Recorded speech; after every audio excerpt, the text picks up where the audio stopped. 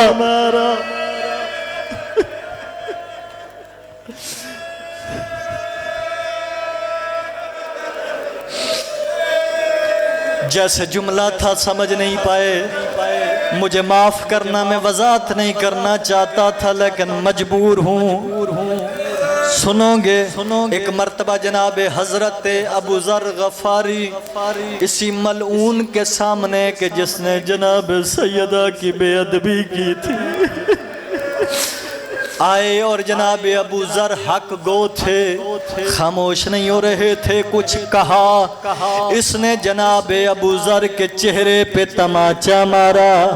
ابو ذر جیسا جوان منہ کے بر زمین پہ گرا۔ جب زمین پر گرے ابو ذر نے رونا شروع کیا۔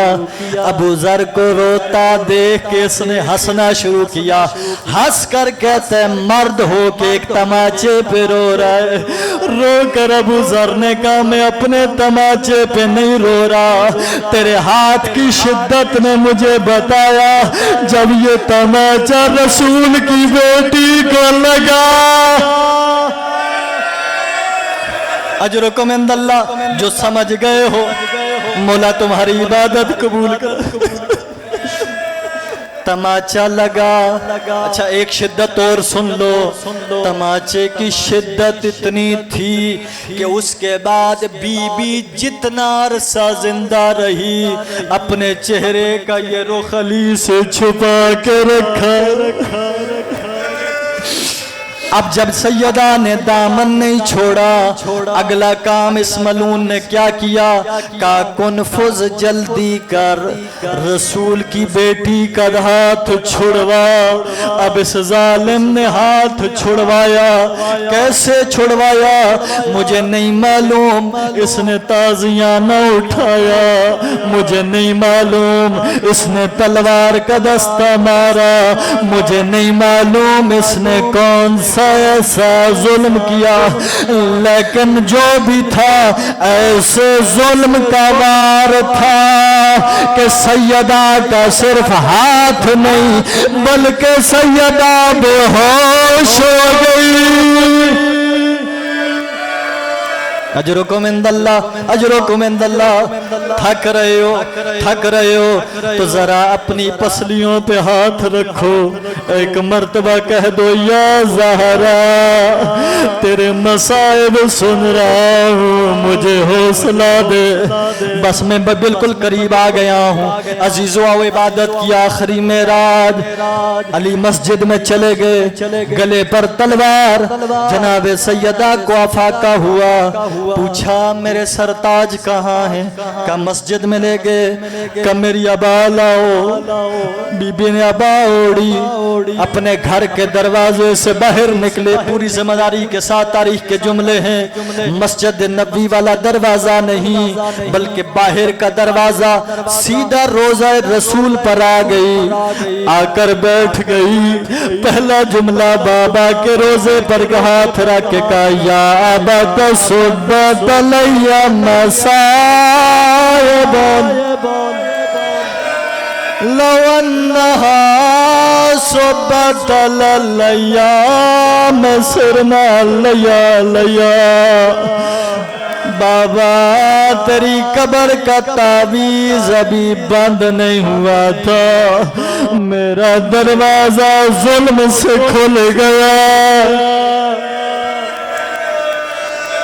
گلا کرنے نہیں آئی، شکوہ کرنے نہیں آئی، بابا کے ساتھ چند باتیں کی۔ میں اپنی زبان حال میں بیان کیا کرتا ہوں کہ بی بی نے بابا سے آ کے کہا ہوگا بابا میں تیری قبر پر اپنے درد سنانے نہیں آئی، اپنے مسائب بتانے نہیں آئی، بابا کسی مقصد سے آئی ہوں۔ کیا مقصد ہوگا؟ میں کہا کرتا ہوں زبان حال میں بی بی نے کہا ہوگا بابا تیرے جانے کے بعد مسلمان میرے دروازے پر آئے، میں چپ رہی۔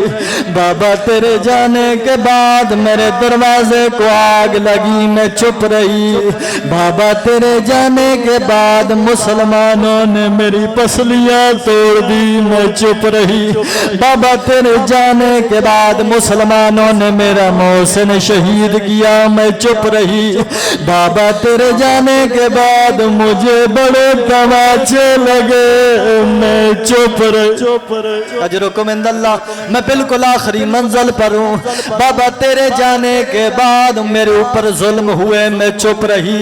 بابا تیری قبر پہ اپنے ظلم سنانے نہیں آئی۔ بابا علی کو مسلمان مسجد میں لائے ہیں، گلے پہ تلوار رکھی ہے، اگر تلوار چلی تیری بیٹی تیری قبر پہ بیٹھ کے اپنے سر کے بال کھولے گی، تیری امت کے لیے بدعا کرے گی۔ سر کے بالوں کا نام آنا تھا، مسجد نبی کے در دیوار بلند ہو گئے۔ اجرکم عند اللہ، اجرکم عند اللہ۔ میں بالکل آخری منزل پہ آ گیا ہوں، مسجد نبی کے در و دیوار بلند ہوئے۔ امیر المومنین نے کہا سلمان جلدی کرو، رسول کی بیٹی کو روک لو ورنہ قیامت سے پہلے قیامت آئے گی۔ سلمان دوڑتے ہوئے آئے، روضہ رسول کے قریب ہاتھ باندھ کے کہا آقا زادی امام وقت کا حکم ہے، بدعا نہیں کرنی۔ جناب سیدہ اٹھی، کہا بابا میرے امام کا حکم آ گیا ہے، میں جا رہی ہوں۔ آقا زادی واپس آئی، روایت کے جملے، مسجد نبوی سے علی کو ساتھ لیا، گھر میں داخل ہو گئی۔ میں ہاتھ باندھ کے کہوں گا آقا زادی آپ بڑی مظلومہ ہیں، آپ سے بڑی مظلومہ کوئی نہیں، لیکن آقا زادی جب آپ کی آنکھوں کے سامنے آپ کے امام پہ ظلم ہونے لگا تھا، آپ نے ہر درد برداشت کیا اور آخر میں اپنے امام کو بچا کے لے آئی۔ صرف اتنا کہا میں اپنے سر کے بال کھولوں گی، مسلمانوں پہ ہیبت طاری ہو گئی۔ ہاں میں مظلومیت زینب پہ قربان، 11 محرم کو بھیا کے جنازے پر آئی، بال کھلے ہوئے، سر پہ ردا نہیں، رو رو کر کہہ رہی ہے بھیا معاف کرنا، میں کفن کیسے دوں میری چادر۔ الا لعنت اللہ علی قوم الظالمین وَسَيَعْلَمُ الَّذِينَ ظَلَمُوا أَيَّ مُنْقَلِبٍ يَنْقَلِبُونَ۔ اللہم صل علی محمد وآل محمد۔ رکت طاری ہے، آنکھوں میں آنسو ہیں، جمعہ کا دن ہے، ایک دعا ضرور پڑھنا چاہوں گا اپنے دعائے سلامتی امام زمانہ کی تلاوت کی۔ میرا جی چاہ رہے روتی آنکھوں کے ساتھ زمانے کے امام کی معرفت کی دعا بھی مانگ لیجئے۔ اللہم عرفنی نفسک فإنك إن لم تعرفني نفسك لم أعرف نبيك اللهم عرفني رسولك فإنك إن لم تعرفني رسولك لم أعرف حجتك اللهم عرفني حجتك فإنك إن لم تعرفني حجتك ضللت عن ديني یا اللہ سب مل کے جو دعائیں آپ کے دلوں میں ہیں، جو حاجات ہیں، جو آرزویں لے کر آئے ہیں مجلس جناب سیدہ میں، یہ وہ مجلس ہے کہ جہاں سے سارے سال کا رزق ملے گا۔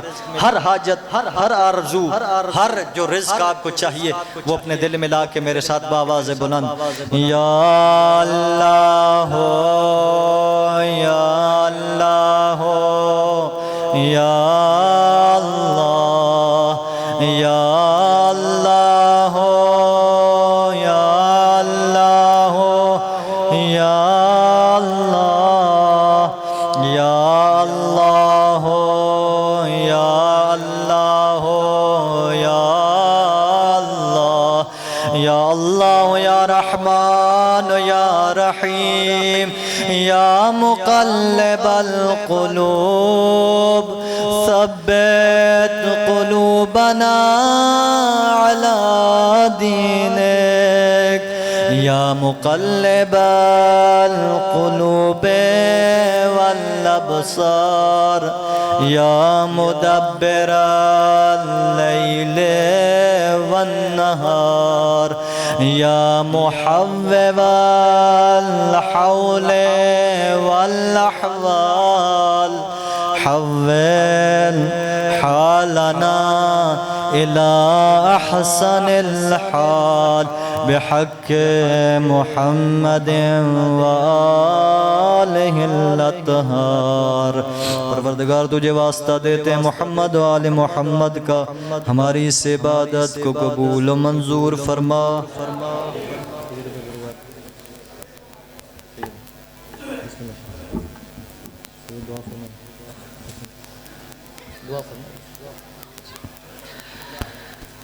میرا اللہ تجھے واسطہ محمد و آل محمد کی عزت و عظمت کا، ہماری اس عبادت کو اپنی بارگاہ میں قبول و منظور فرما۔ میرا اللہ آج کی اس مجلس عزا کا ثواب تمام مرحوم مومنین و مومنات اور بالخصوص برادران و محمد کے جتنے بھی مرحومین ہیں ان کے نام اعمال میں درج فرما۔ مالک اللہ ان کے ذریعے ان سب کے مرحومین اور حاضرین میں سے جن جن کے جو مرحومین ہیں سب کے درجات کو بلند فرما۔ آج کی شابانیان مجلس کے مرحومین سمیت ہم سب کے مرحومین کو جوار اہل بیت علیہ السلام میں مہمان قرار فرما۔ میرا اللہ محمد و آل محمد کی عزت و عظمت کے صدقے میں بانیان مجلس کی توفیقات خیر میں اضافہ فرما۔ ان برادران کے رزق و مال میں برکت و وسعت عطا فرما۔ میرا اللہ رزق حلال نصیب فرما، رزق حرام سے محفوظ فرما۔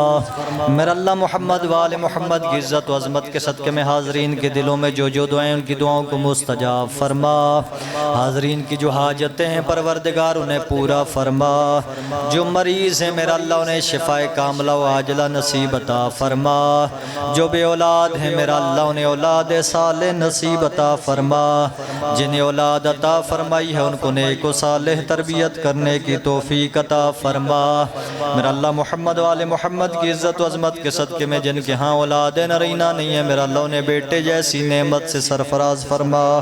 میرا اللہ محمد و آل محمد کی عزت و عظمت کے صدقے میں پریشان حال مومنین کی پریشانیوں کو دور فرما۔ میرا اللہ جو مومنین تنگ دست ہیں ان کی تنگ دستیوں کو دور فرما۔ جو بے روزگار ہیں ان کو رزق حلال نصیب فرما۔ جن کو رزق حلال عطا فرمائے ان کے رزق حلال میں برکت اور وسعت عطا فرما۔ میرا اللہ محمد و آل محمد کی عزت و عظمت کے صدقے میں مومنین کے مابین اخوت و بھائی چارہ قائم فرما۔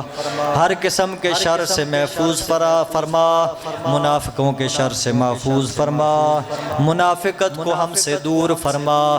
مالک اللہ محمد و آل محمد کی عزت و عظمت کے صدقے میں ہمارے ذمہ جنہوں نے جو دعائیں لگائی ان کی دعاؤں کو مستجاب فرما۔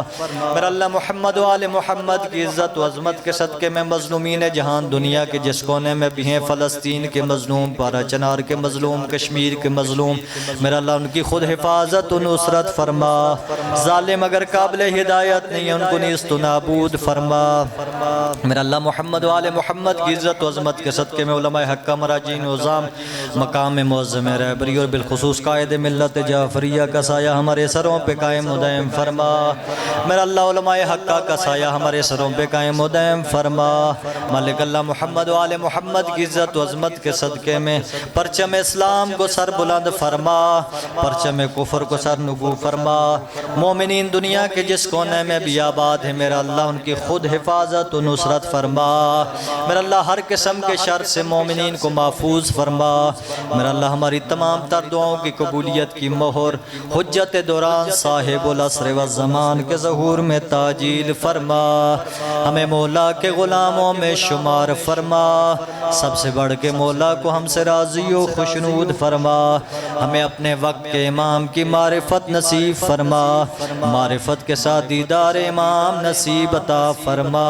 ربنا آتنا فی الدنیا حسنۃ وفی الآخرۃ حسنۃ وقنا عذاب النار۔ ربنا اغفر لنا ولوالدینا وللمؤمنین یوم یقوم الحساب۔ رب ارحمہما کما ربیانی صغیرا بفضلک ورحمتک یا ارحم الراحمین۔ اللہ